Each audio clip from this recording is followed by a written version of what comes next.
Hey Josh, can you teach me about the drive modes in this 23 Mustang? Absolutely, Kevin. So if you come over here, you can see you have this mode switch. Now, every time you adjust the switch, it's going to change your information in the cluster. This is going to change the steering, the exhaust sound, the handling, the suspension. So right now it's in normal mode. If I flip this switch up once, it's going to bring you into Sport Plus mode, which is a little sportier handling, a little bit more of a spirited drive.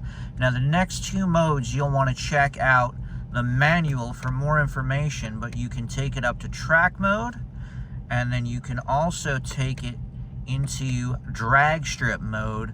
Both of these are designed for if you are racing the Mustang. You also have a mode here for snow or wet conditions. It's going to adjust the suspension, give you a little bit more tightness in the steering, and make sure it's easier to handle when you have those inclement conditions that people are always concerned about with the Mustang.